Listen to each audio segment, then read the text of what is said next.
the overall digital payments that had happened in 2023 in India, 75% of that has happened through UPI. I'm proud about two things in India. One is the great success achieved by ISRO, Hmm. Indian Space, and the second is the digital banking. Still, the majority of the people have that DNA of using cash towards UPI. So, it was in 2010, 11 beginning, the IMPS was launched.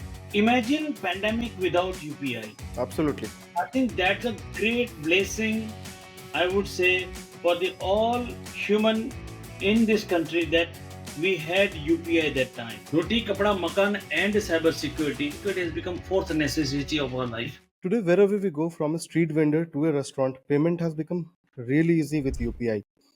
We are super proud of the fact that UPI is an Indian technology that is taking the entire world by storm. Every other country wants to replicate UPI's success. But as with every other technology, there is a downside to it. There are wrong minded people who are trying to fool us, who are trying to scam us.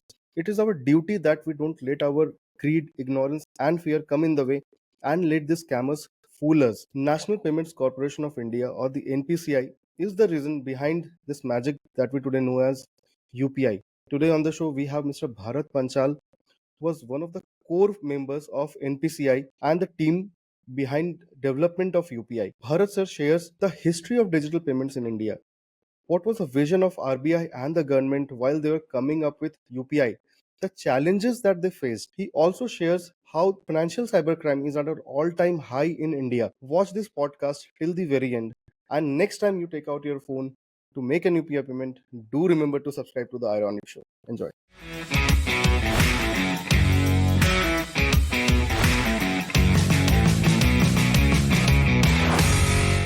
It's been about almost 8 years that UPI has been in India, and now it's making its imprints across the globe. So I wanted, there have been so many podcasts or documentaries around UPI. Now I wanted to speak to someone who has been involved at the very core of development of UPI and NPCI. So that's why I waited for a long time and wanted to have the perfect person to speak onto that. Thank you so much, sir. Thank you for being on the show. No, pleasure, Ronik. You are kind to invite me for your podcast, and as you rightly said, that something the path breaking or the most talked innovation of our country is UPI Right. today, and the world around payment and banking talks so much so high about UPI. So I feel proud to be associated with that great journey. And thanks for Right. again inviting for this podcast. So it's our pleasure, sir. Sir, we'll be talking about UPI. We'll talking about the how NPCI came into picture. We'll talking about the financial cyber crimes that are going on in the country and how UPI is now going abroad. Right, it's making its strides out of India now. So let us start by discussing the overall history of this digital payment ecosystem. So as Indians, we had this habit. I won't say we have this habit, but yes, still the majority of the people have that DNA of using cash. And if you look at our the generation before us, they still believe in transacting with cash. Now some people are going into UPI cards and everything. So how easy or difficult was it to, I mean, change the mindset of the people and get something, get them to come into digital payment mode? How tough was it? You rightly said that the cash is something like a king. Cash is king, right?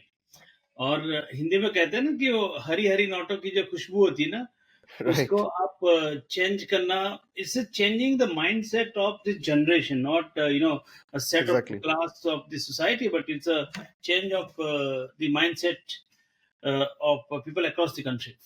So let me take you back about when this was real. I mean, Yeah. thought process started. So Reserve Bank of India (RBI), which is a regulator of the banking sector in India, they came out with a vision paper in 2005 that India as a country needs innovative yet affordable retail payment system, and for that purpose, nation, the government, the bureaucracy need to work towards achieving a goal of setting the payment system, especially on the retail part in our country.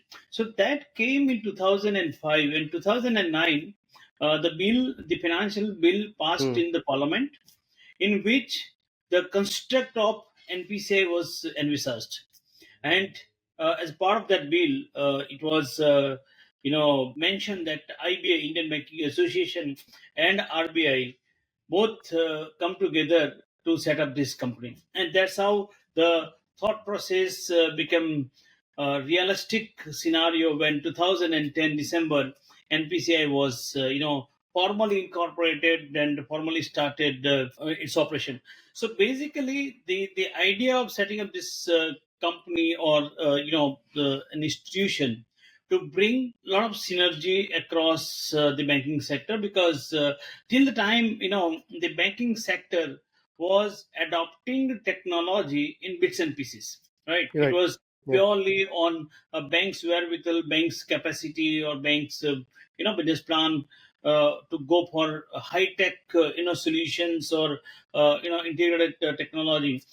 So that was a big area which the purpose of setting up this company to address.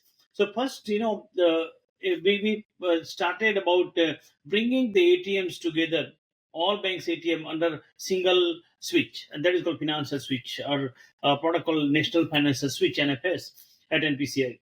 So what we provided, that people should not be made kind of or forced to go to the bank's ATM where they are having bank account, and that's called interoperability. So Right. interoperability among almost nearly 2.5 lakh ATM across country. That was the first thing which we rolled out in 2010-11, where we set up our own network, and we brought almost every bank of country under that interoperable switch, where you can visit any ATM of any bank and get the cash withdrawal till the time you have money in your account, right? So that was the first thing which we brought. So and then the history started towards many more constructive product, like IMPS, Right. immediate Yeah. mobile payment services, then RuPay, then FASTag, then I mean, you are Yeah. aware today, India is the only country where you have plethora of product, plethora of services in the banking sector, which is called tech or digitally enabled product anywhere in the world. In terms of number of product, in terms of transaction, in terms of value, volume, everywhere we are taking lead across the world in terms of digital banking or digital innovation in banking sector. And I think around the same time, a lot of these large fintech companies that are there today, right? If I have to name a few, Bharat Pay was, I think, launched around the same time. Then Paytm came in, and there is a huge surge of fintech companies now getting incorporated in India. So I think credit goes to NPCI and the government for promoting these digital transactions. So let's jump on to UPI. So once NPCI was set up and we had this RBI's vision and charter to promote this interoperability, and then interoperability of banks, then IMPS came in. IMPS would be one of the stepping stone towards UPI, Yeah, indeed. right? So it was in 2010, 11 beginning, the IMPS was launched, Yeah. and it was immediate mobile payment services, and that time, that was truly real time payment system anywhere in the world. Right. India started this, though some people say that there were system available. No, it was not, because sending money from one bank's account to other account, that to on instant real time basis, there was no system available. You can always do a real time transaction within the bank. Means if you and me both are having account in the same bank, we can do real time. But if you Hmm. are having in X and I'm having in Y, that interoperability was not available anywhere in the world, right? So that was the core product developed by NPCI in 2011, where IMPS was launched. But it was having some inherent issues because there was unique ID called MMID, mobile identifier, where your unique ID is assigned to you. So you have to transfer, you have to download one IMPS application.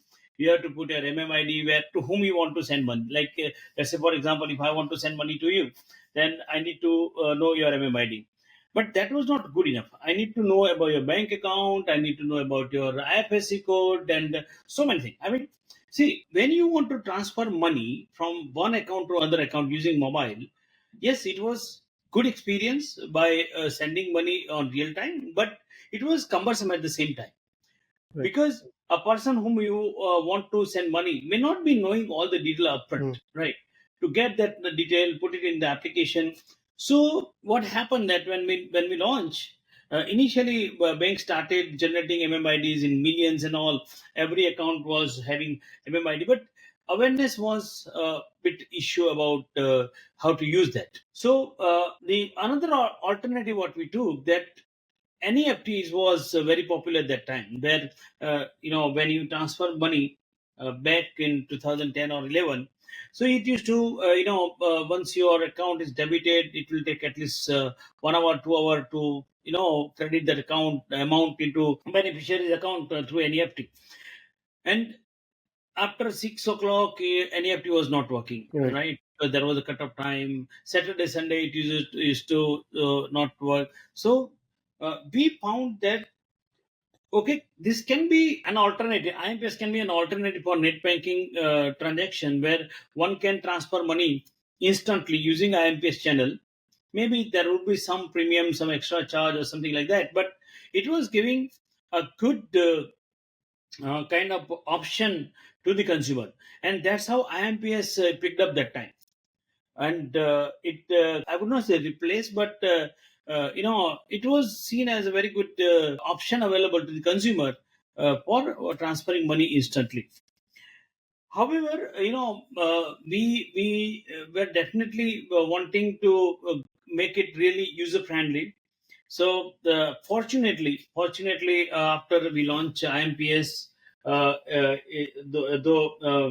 it took a little while for us to celebrate the success, but the bank started using, people started using, and the government changed in 2014, where various ecosystem friendly policies were enabled after the Hmm. new government took place in 2014. uh, and we got a lot of moral support from the regulator, from the industry, from the government especially, to Right. make this digital really popular. Because I remember very clearly that when Prime Minister Modi took oath in first time in 2014, the first few high scale project what he envisaged, that was one of the project was financial inclusion. And that was the dream of Prime Minister at that time, that at least one family, per family there has to be one banking account. And all this we are doing, the benefit should go to the people directly into their account. And with that, we though it is little off track, but in 2014, I distinctly remember on 15th of August, Prime Minister announced from the Red Fort that we are launching a project called PMJDY, Pradhan Mantri Jan Dhan Yojana. Right. And the first ever support what NPCI got, that from the government, that was launch of RuPay card as a part of the PMJDY. So the RuPay card got a lot of traction. We got around within 3 months of time, we got 260 million new customer came into the entire financial journey of the country, where everybody was given RuPay card. In one of these session, we were discussing, and one of the option of our mentor Nandan Nilekani, who used to be a UIDA chairman then, and advisor to NPCI. So he told us, okay, why can't we do like an email? And that was the the real kind of ignite of the idea to make UPI as like email. And then we further debated, deliberated, and the idea was that okay, your email ID is always unique, though it is xyz@gmail.com, but xyz cannot be possessed by two-person, right? If xyz@gmail is assigned to you, that means Yeah. it identified you as an individual holding that account. It will go straight into your email box. I need not to do I need not to know anything about you, whether you are male, female, X name, Y name, Z name, where you are residing. Till the time I have accurate email ID, that xyz at Hmm. gmail.com, straight that communication goes to. The same thing can be converted into the banking system, and that's where the virtual payment address concept VPA of UPI was envisaged. Okay. Though the technology behind was not much change, of course, the front end part, but the back end technology I'm talking, because the IMPs was exactly doing the same thing. The same technology was continued to be a part of the UPI. Of course, we then to bring in a technical aspect later.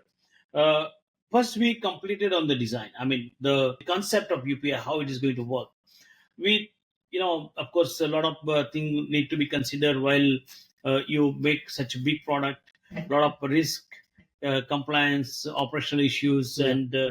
so many other things were considered during design. But eventually we all were very convinced that this is going to be a great innovation what we are going to give to the society. And I think today I always keep on saying that we have gifted something to the nation which Absolutely. will be there for many, many, Generations many to come. years. Yes. Yeah. So I was just going through some data regarding 2023.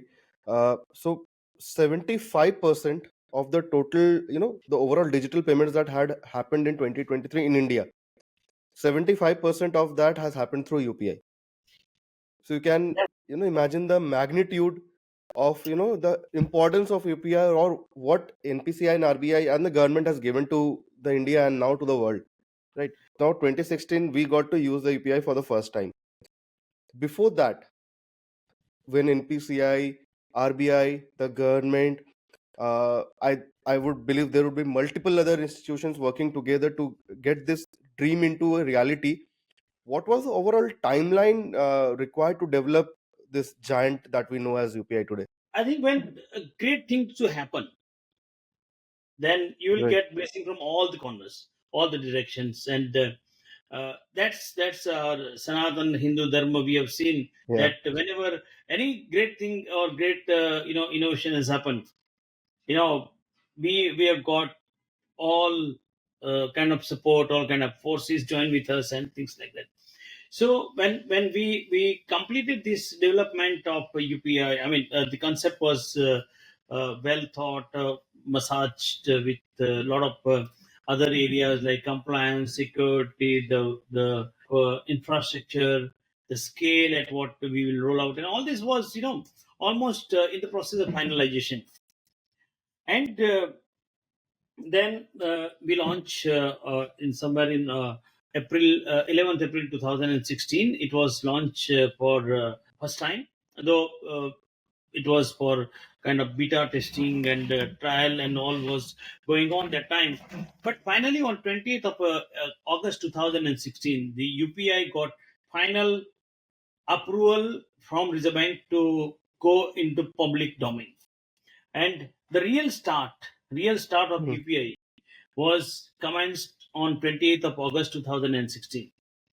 Now, everything was well set. I mean, we tested, from all possible angle, from security, from the kind of bandwidth, the kind of number of transaction what it can handle, and all this thing. And you know, initially it was 10,000, 1 lakh transaction a day. It was very, very much celebration type of situation for us, because uh, when we see really that baby has started walking well now. Yeah. So of course that was the scene. But there was another event happen in between, and that was demonetization. And Yeah. demonetization was never ever thought by anybody that it can happen all of a sudden. And that event has literally picked up the moment for UPI.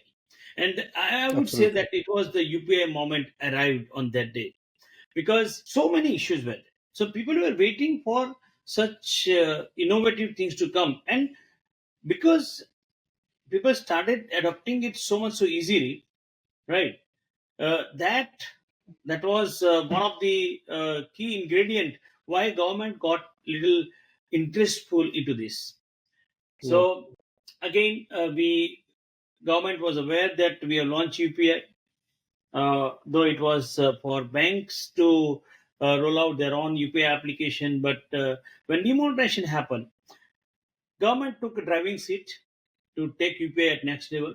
Uh, NPCI was told to create a common application without having any bank at the back end. The Yes. government wanted for financial inclusion and to replace cash quickly in the market through digital innovation.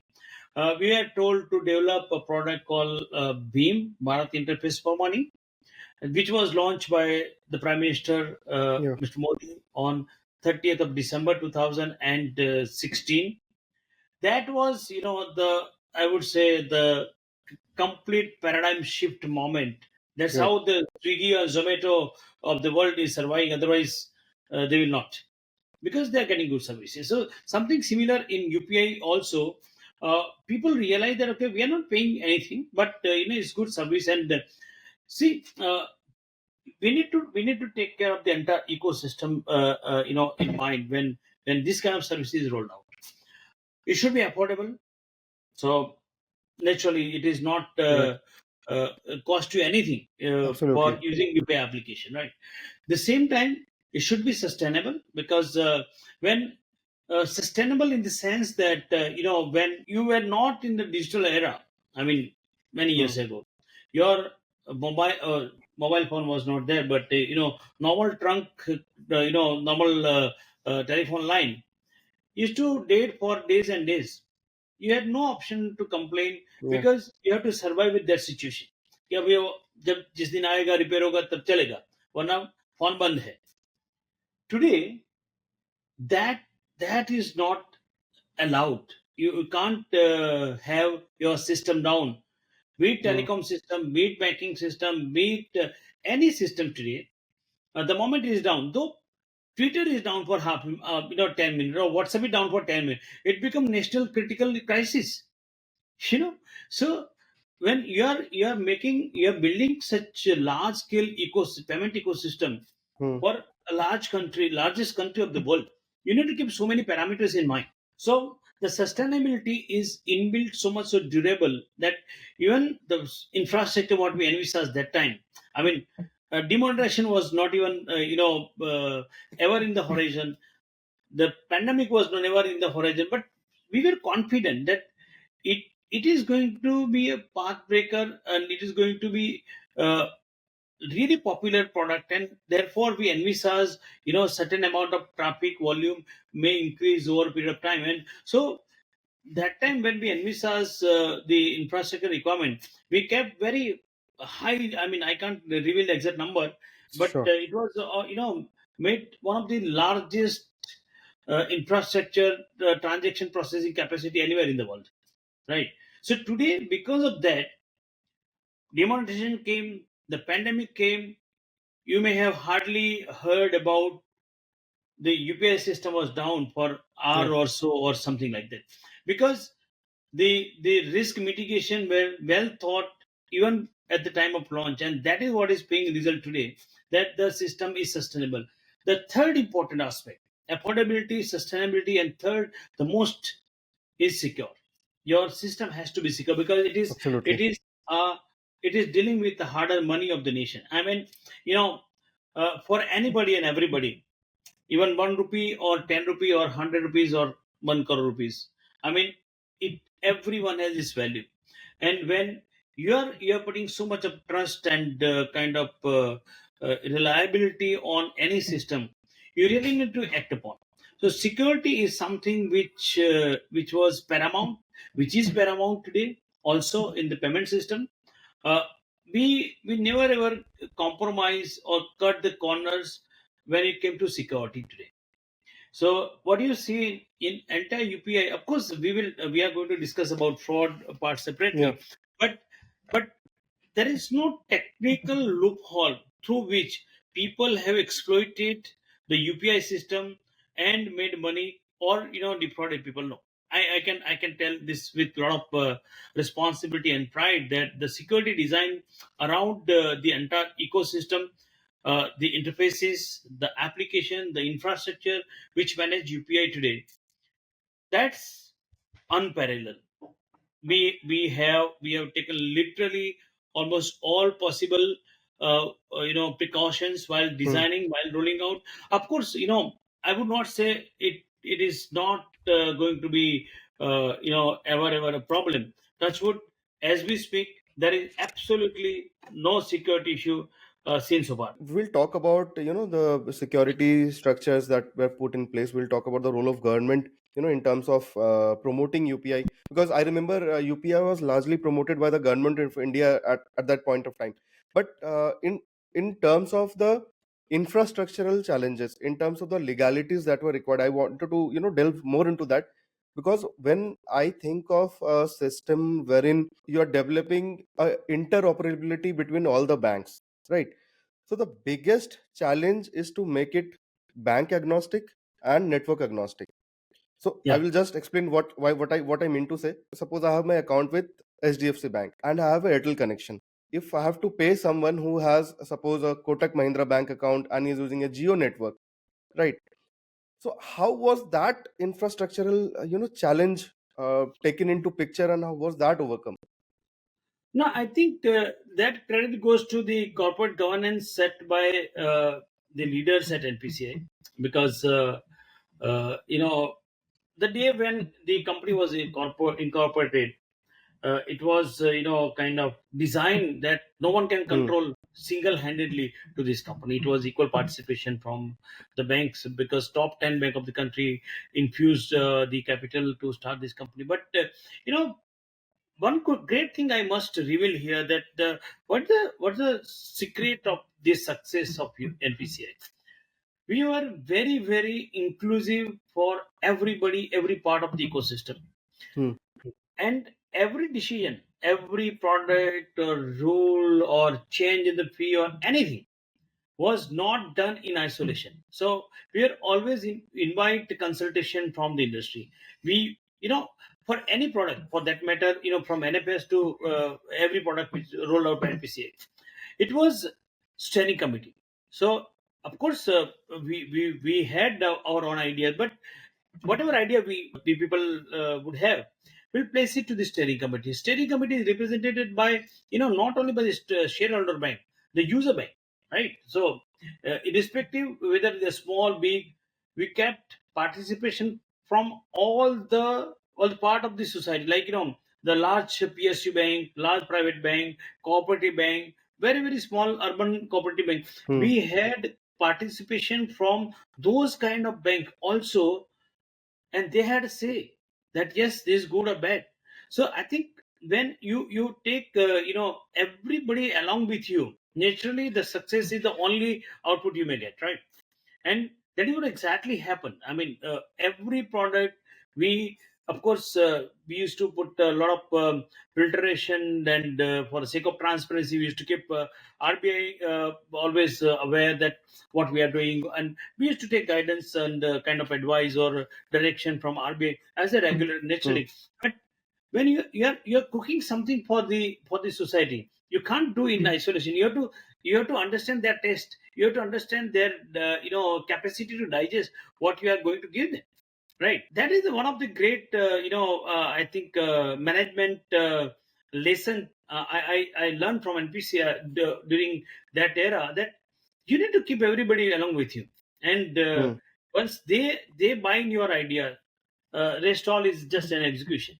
I will stop you for a moment here, because I have now something that is coming to my mind is, now you're talking about inclusivity of all the banks, RBI, and all these cooperative banks together, right?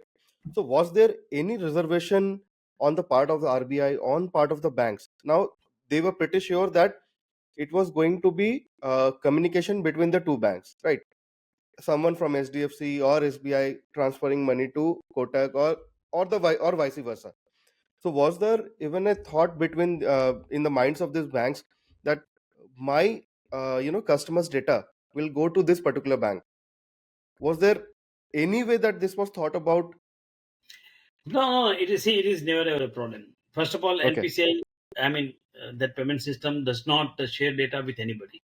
okay. When I'm sending money to you, you are in Y bank, I'm from X bank. So X Mm-hmm. bank talking to Y bank directly. Anyway, data is being exchanged. Mm-hmm. That from my account number XYZ, data going to your account, your bank, and both bank have data of each other. That this is my beneficiary, this is a remitter. What what this whole infrastructure has changed?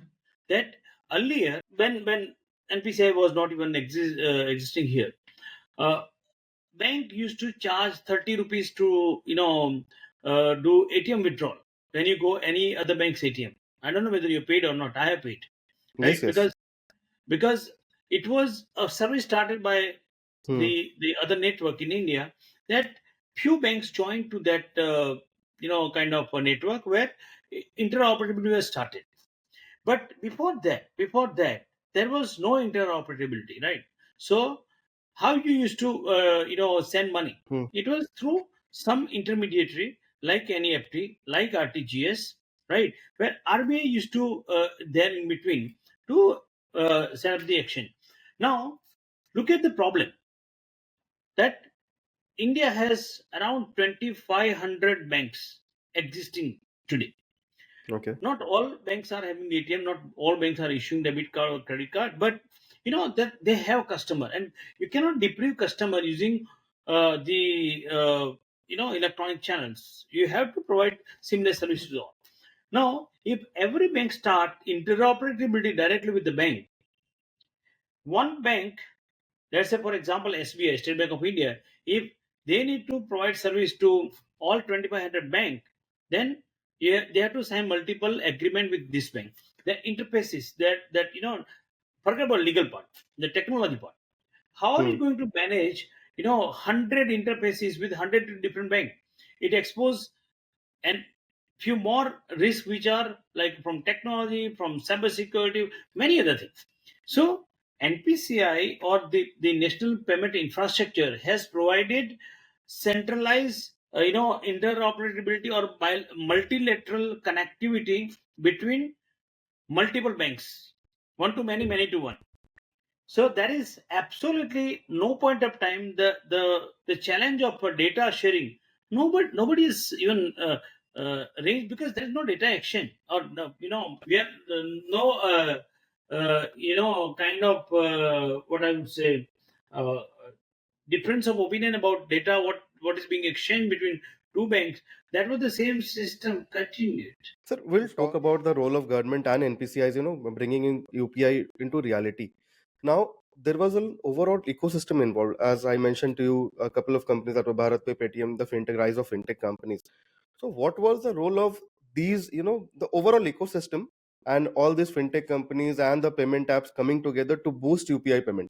Well, so fintech as an industry that started, again, credit goes to the government, came out with Hmm. multiple incentive, multiple innovative model. The government started welcoming such ideas. So when demonetization happened, Paytm wallet were very, very popular, right? Right, right. Paytm nahi Paytm karo. That was Vijay's slogan. Yeah, Came very, very popular, and fintech industry was evolving that time. When you have to expand such a large scale ecosystem, naturally banks are their core banking, core business is the banking, not the technology, right? But you have to expand the business through digital channels. Naturally you need extended arm which can fulfill the customer's need. At the same time they provide extend as an extended business case for those banks. So the Paytm of the world, or the Bharat Pay or Phone Pay or Google Pay and all that all are I would say an extended ecosystem of the banking, providing the digitally enabled services of banking.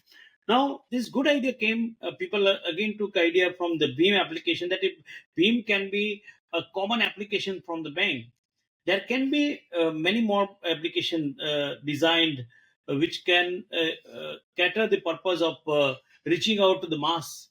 Now if banks start their own application, naturally I am loyal to ICICI Bank or HDFC Bank, Hmm. I will use Hmm. that application. But it is for bank, it is not giving much synergy, because it is just giving interface for payment.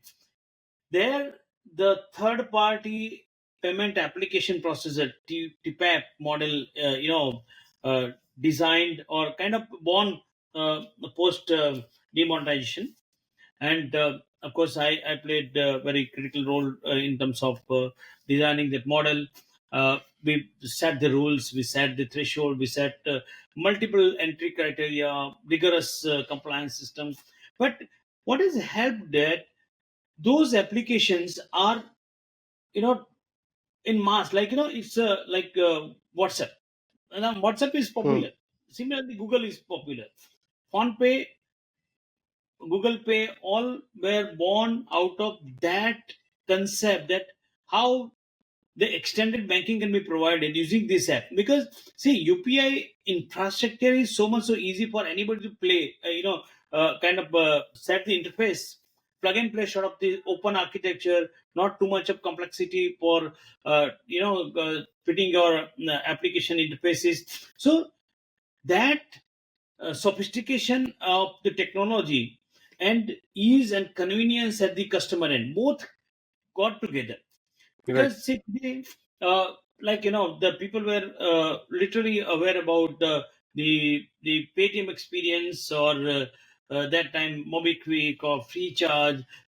The model were existing. I mean, Right. those applications were there, but it was only one bank, one set of customer. This new model of TPAP has democratized the payment. I mean, anybody can do any payment today. See, look, apart from, of course, people involved into this, but ecosystem has played larger role.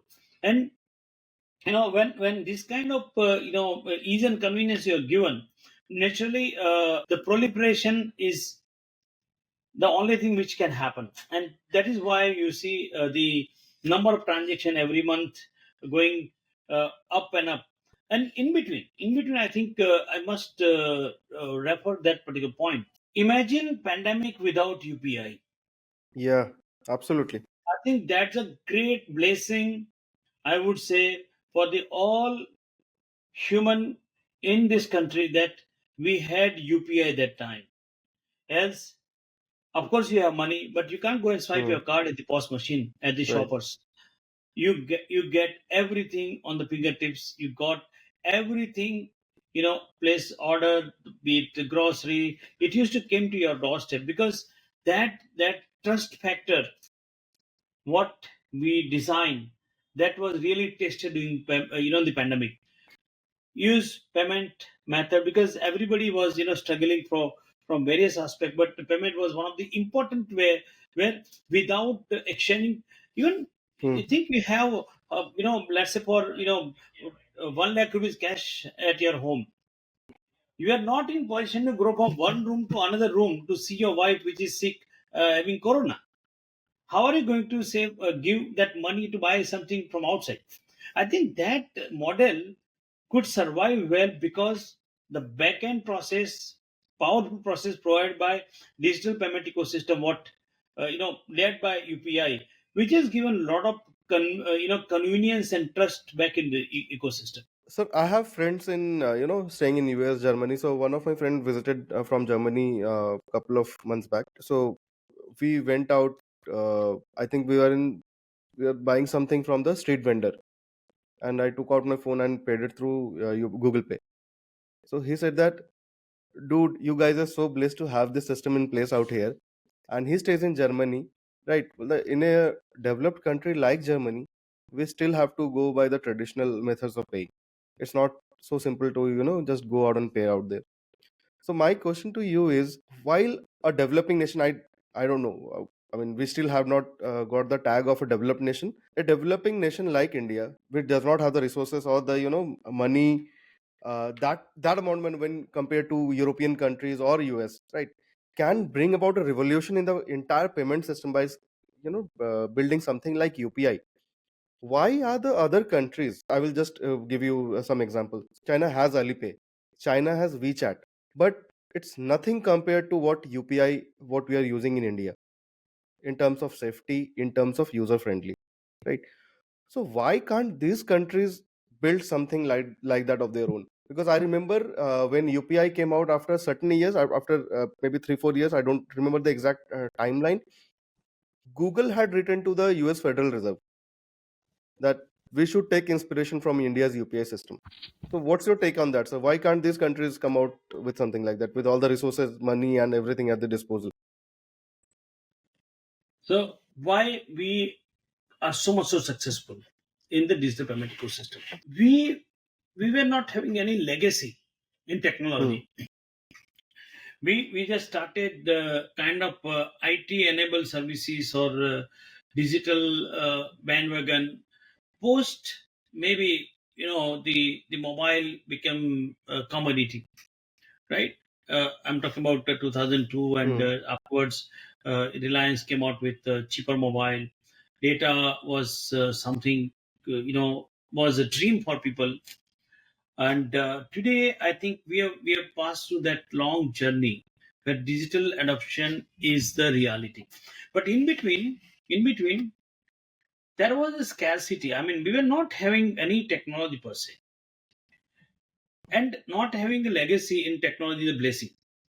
Why at the speed we could proliferate? Why we could implement? It was basically it was greenfield, right? So whatever we thought or whatever we envisage was easy Hmm. to roll it out.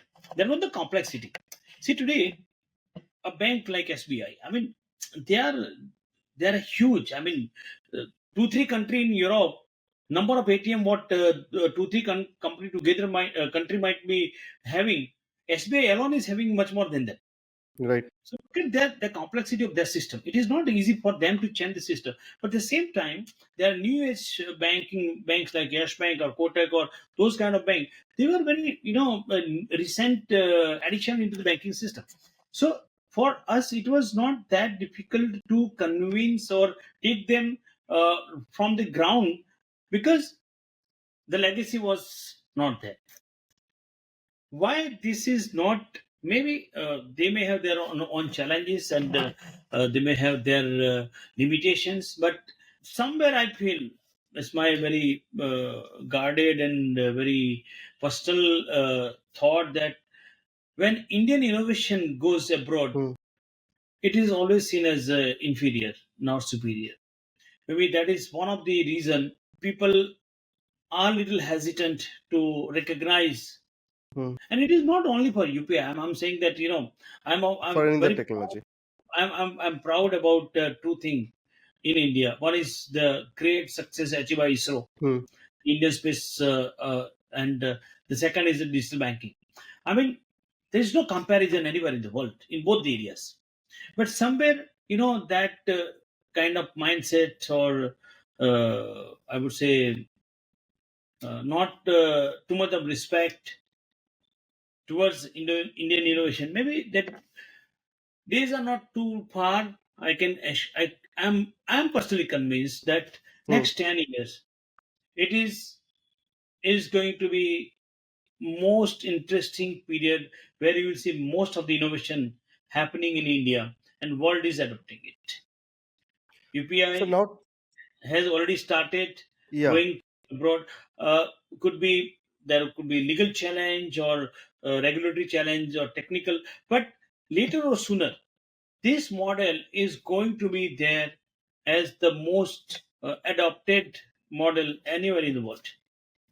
So just to add on to that, I was reading recently that NPCI has partnered with Euronet, and they are developing similar UPI system for Myanmar and many other countries. I think they are all in the process of, because I don't know how much of reality it is, because many other countries claim that now Indians can pay through UPI, but I'm not too sure if that is still a reality out there. So I won't go much into that. So while sir UPI has been a magical innovation for us Indians, we are so proud of it because it's our own technology. But every technology brings with itself a lot of threats and lot of opportunities for the wrong minded people, if you have to put it that way.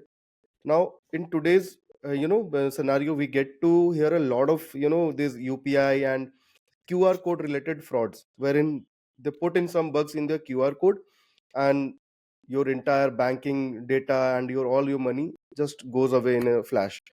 So what steps are being taken to cater to this cybercrime, because it's on the rise, it's just booming. The cybercrime is booming in India right now. So what steps are being taken by NPCI, government and the RBI together to protect the citizens against these frauds, these QR code frauds and UPI frauds? So I cannot comment about what step NPCI has taken because I'm no more in NPCI. Yeah. But let me throw some light about the fraud and the negative part of the whole ecosystem. You're right that the frauds are going very high. In fact, I was in Delhi and there was big meeting comment called law enforcement, the fintech, Hmm. the networks, and that show the government is worried about rising number of cybercrime, especially in Right. the financial fraud. However, that is literally a topmost priority for any bank, NPCI or network or RBI or the government or law enforcement. That is a Hmm. common priority for everybody. How to tackle this maniac of fraud by putting some control. But my overall experience because I have seen my career started at NPCI at 2010 and was there till end of 19. So in that 9 years, we got the best of the best product developed. We got Right. the best control in place. But at the same time, I have also seen the rise of cybercrime, Yes. just small ATM skimming of card at the ATM. From there to the large scale QR or UPI based fraud rising like anything. And today, I think the situation has gone far. Uh, I would not say worse, but naturally, the number of crime is going so much so high. Fraudsters I are coming with a very very innovative, kind of modus operandi by defrauding people. But I must tell you one thing very clearly. In my oral experience and Hmm. that with the data, because I had an opportunity to investigate hundred of thousand of Hmm. such cases while I was in NPCI, and also after that I'm very active in the cybercrime related activities. So in India, the number of frauds, overall fraud landscape, I am telling you, 70% of fraud happen out of greed, where you have no Yes. control. There is no technical solution for that. The moment you get somebody luring you that you will make your money double in 5 days or 10 days, you are just giving. I mean, I can tell you in last 2 3 months only, I have got at least 10 to 15 cases of people have invested in money Hmm. in the stock market based on the flash advertisement on WhatsApp or Instagram or the Facebook or social media. Now they are not applying their mind that if you want to really get money, there are legitimate way. You put it in proper, the stockbroker like ICICI Direct, or there are so many companies. Why you're going with this guy to whom you don't know even, Yeah. and you are expecting that fellow will make your money double? From there to multiple such scenarios where I have seen people are blindly trusting people and giving the money, giving the OTP, giving their password, giving everything to that guy, and they end up losing their money. So the greed prevail on anything and everything today on the cybercrime. Number of rising cybercrime is a greed. 70% is out of greed. 15% are out of ignorance. People don't care. They don't care. वो phone पे बात करते करते Hmm. they are giving so many information to people which is not required. But I have seen cases where people are entering to ATM, they are talking over call or phone with somebody. They will forget to collect the cash. Next day they'll come and there is a fraud with me. I mean, this is very rudimentary, but Yeah. same thing happen. Same thing happen when people gives, you know, today. I mean, they may have some problem with the bank or some dispute is there. They put it on Facebook or sorry on Twitter, tagging to the chairman of the bank, the law enforcement, honorable finance minister. Their public saying was there is a fraud happened with me. मेरे account में इतना पैसा चला गया. Now, of course, law enforcement and regulator and everybody take note of it, but they can't reach out to everybody immediately, right? There are 1.5 billion population in the country. Hmm. You can't expect that the chairman of the bank is just sitting for you and you pick up a call immediately and call you that what happened with you. But the other side, the protesters are waiting for such opportunity. Hmm. They call you that, and they pretend that I'm calling from XYZ bank, Right. and you have this problem. I'm there to help you. Now that ignorance, that they never ever, the victim never apply that. Okay, who is this guy? Do I have way to cross verify this guy's Hmm. identity? No. Rather, I have seen people they take pride कि boss देखो लगा है ना bank अभी एक tweet किया तो bank वाले दौड़ते हो गए मेरे लिए. Yeah. They take pride of this, but that's not the reality. That's the fraudster calling from SBI is not calling from SBI. वो कहीं जामतारा में झाड़ पे बैठ के फोन लगा रहा है आपको, and we fall prey into debt. We give everything. That is 12 to 15%. Now the large part is out of fear. The moment you create a fear, people are literally helpless. So far I have seen that fear created that यार आपका mobile बंद हो जाएगा, आप आपका KYC नहीं हुआ है, मोबाइल बंद हो जाएगा. Today no one can take a smallest of the smallest person of the society. एक बार मोबाइल बंद हो गया, then they feel it is their lifeline is cut. That Hmm. is true for me also. That is true for you also, or that is true for street vendor, because we are so much so dependent on mobile. So that fear is created. You are end up giving everything. The moment you say your bank account आपका bank account में KYC नहीं हुआ, bank account बंद हो जाएगा. Again, there's a fear. Today, the new modus operandi is started. The fear is like, unfortunately, one lady in Mumbai, she lost 25 crore rupees. It's an Wow. unimaginable amount. There was a fear that she got call from so-called courier company, and your parcel is intercepted by the agencies and it has drugs and so what not. And she was under literally digital arrest for many days. That fear, people, of course, I have full sympathy of this kind of people, because Hmm. when you are under fear, you hardly get the chance to think. But after some time you should realize that okay, it's not a legitimate one, it's something fraud is happening with me. Hmm. Now all these cases, greed, ignorance and And fear, fear. which I call GIF effect. In that GIF effect, technology has very minimal role to play. This fraud cannot be detected or stopped by technology alone. You're giving a username password, like the RBI has well thought security layer in way back in 2008, second factor authentication, that what you have and what you know, that was further strengthened by OTP. Right now you are giving everything to the fraudster. How are you Hmm. going to stop the fraud? So cybercrime, definitely it has gone in right. I think, of course, there are technical issues also. I'm not saying that there's no technical issues. There are technical challenges, and because of that people are losing money, which is well within the kind of legality of regulatory balance, and banks are compensating to such frauds. But when Hmm. it is induced by customer, it is it is not bank's fault. आप जेब Right. में wallet लेके घूमते हो, you keep your wallet somewhere, you will not. But why are you not having that same methodology or mentality while doing digital banking transaction?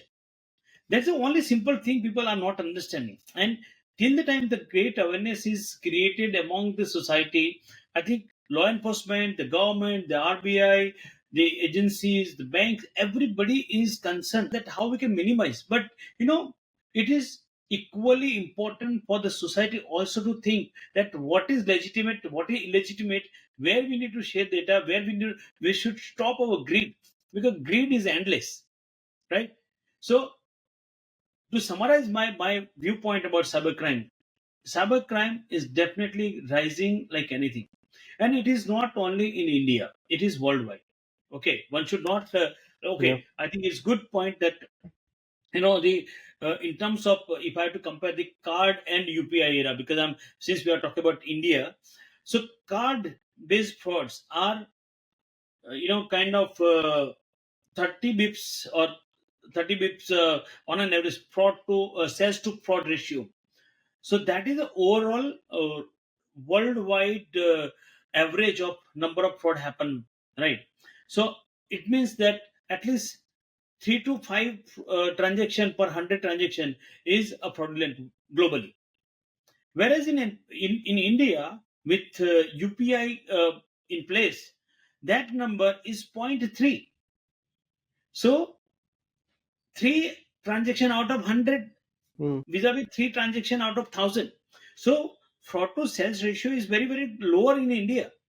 But the problem is, look at the number of transaction. Look at the people You're right. doing, I mean, you can't compare Indian population or Indian banking population vis-a-vis the small country in Europe, which has only 10 lakh people doing banking transaction. So because of that, it looks a scenario is bigger in terms of number of frauds. But having said so, cybercrime has literally created kind of critical impact on the law enforcement side, the regulatory side, the bank side, and it's not going to be solved unless people awareness and tech solution come together and try Mm. to minimize certain things. So we have so many companies today. We are working with the government, in terms of identifying these hackers and working what we call as ethical hacking in our terms. In technical terms, ethical hacking is what that is used largely now. So there are so many companies which are working with the government right now. So how important is cybersecurity in terms of a business, in terms individually also? How how what is the importance of cybersecurity today in India? Because there is we are we are from morning till the time, from the time we wake up till the time we sleep, right? We are constantly under the influence of technology, and when we are putting ourselves out there, even world of internet, things are bound to happen. People with wrong intentions, they are bound to catch you off guard when in your moment of weaknesses, as you mentioned, that greed, fear, and your what you call ignorance, right? So what is the importance of cybersecurity? How important is cybersecurity at this point of time? Well, I think in one line I must say that cybersecurity at the stage where Hindi में कहते हैं ना रोटी कपड़ा मकान, the basic necessity of our Yeah. life. Roti, kapda, makan, and cybersecurity has become fourth necessity of our life. Because as you rightly pointed out that we are so much so dependent on technology right from the time what we wake up till we go to sleep. We are living with the technology. We are at the Yeah. point of no return today from the technology. So I mean, in India we have still a lot of visible society around you where people are there to give you a lot of advice and things like that. But that is not the case in the rest of the world, and that's why the technology-driven model were evolved, like GPS or home delivery or drone-based delivery. All these are in terms of ease and convenience a great model, but that is paralyzing you. That is paralyzing you because you are on this higher dependency on the technology. So you have to live with that risk, because the cyber risk is unfortunately not a static risk. The iPhone 5, when it was launched in 2006, and today there are more than 1 million, I'm repeating it, more than 1 million new virus, malware, Trojan, or kind of malicious babies were are being infused in the cyberspace. Now imagine that 1 million new virus or malware comes in the cyberspace where we are already living. Nobody knows about what baby are, how dangerous they are, what kind of vaccine can stop damage caused by those newborn baby. Imagine that we had one virus, COVID 19, and that shaken up the entire world. Yeah. Cyberspace is much more vulnerable because we are getting 1 million new similar virus every day. So we will have to live with this. However, you know, we will have to be proactive certain part. We have to be reactive some part because in the cyberspace, if someone says that we are fully secure, very secure, nothing is going to happen. Generally, that fellow is either good to tell lie, or he or she doesn't know what cybersecurity is. Because there is nothing called golden bullet in cybersecurity. Nothing is secure till the time you are not secure till the time you are not hacked. That's a Yeah. very famous proverb in the cybersecurity space. But the point here is that you may not able to prevent everything, but you should be in position to prepare yourself that the moment you find there is a problem, how fast you can detect. Then let's say for example there is cyber attack in a company or in the network, how fast you can detect that something has entered, the malicious actor has entered into our system, how fast you can detect. The moment you detect, how fast you can respond. I think this is the key. Today, damage has happened because people were not knowing that they are under attack. And even though they got to know that there is something, maliciously happen in our system, they were not in kind of position to उसका react कैसे कर, how to respond to the situation. So that's a readiness, or that's a alertness required at the level of the society, that today if my mobile is started behaving some abruptly, how I'm going to deal with this situation. From there, as an individual to the large corporate, how they are going to bring the business continuity, their reaction, their remedial action, containment, recreation. All these are very very important risk mitigation plan. One has to be well aware. One has to be everybody needs to be prepared with such eventuality, be it individual, be it the organization. So, given so much of data breach and everything, government in 2022 introduced that DPDP bill, which is your Digital Personal and Data Protection Bill, right? Yeah. So, what do you feel will be the overall impact of this bill? And do you feel these foreign companies that are here in India, in the long haul, will they anyhow will comply to this DPDP bill, or they will still have some reservation?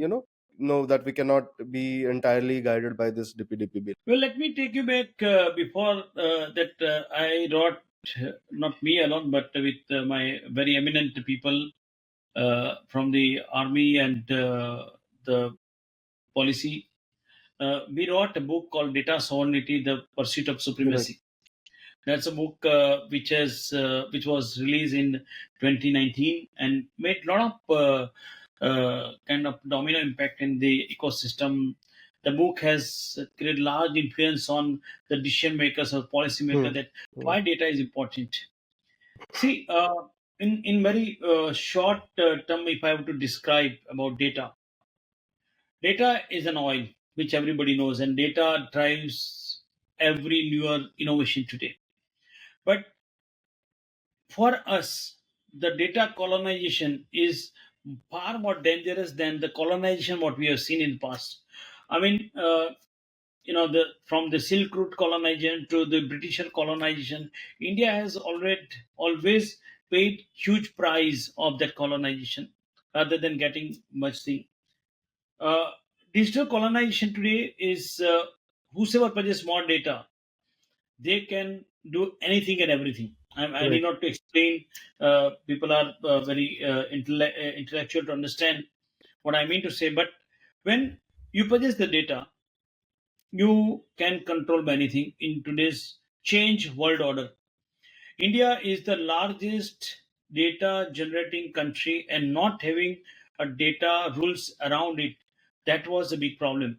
I think thankfully government has brought out this new law, data protection, digital personal data protection law in India, which will give a common framework, what data I need to share, why I need to share, who is purchasing my data, what is the purpose of the purchasing data, and in case if I'm not happy, or I want to delete that data, I can ask that guy that, okay, you don't use my data anymore.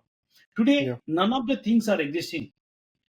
I mean, privacy is not at the concern for us. Okay, it has a lot of Indian mentality, Indian history, or kind of heritage, where we always live with sharing is caring, right? But that that may not be good for the society going forward, because your data has to be private, your data has to be secure, and your data at your will and wish, and not somebody else, right? I think that's where this data protection is going to play a very very vital role for the growth of economic growth of the nation. And whether people like or not, certain rules are rules you have to follow. There's a law of the land. we Right. go I mean, India is not the one country, rather we are late into this whole legislation of data protection. GDPR is there in Europe since Yeah. 2015-16. Same way in Europe, in US, there's California privacy law. Many countries have started the data privacy law. So India is not, the only country. We can't compare with China. We are a great democracy. We are great principle Hmm. oriented, Hmm. the country, and therefore, while the businesses are enabled in India to run, but naturally, certain rules and regulation need to be followed by, irrespective of what company it is. That is what this law is all about, and I think it is a great, kind of act country has envisaged, and I'm sure that uh, once it is implemented, India will see the change in the privacy posture of every individual or the nation at large. So thank you so much. That was the pretty much what we wanted to discuss today. But yes, definitely. Before I let you go, I have a very sarcastic and very light-hearted question with you. I have lived the habit of carrying cash, right? So everyone tells me, "यार कुछ तो कभी तो कुछ cash carry करो."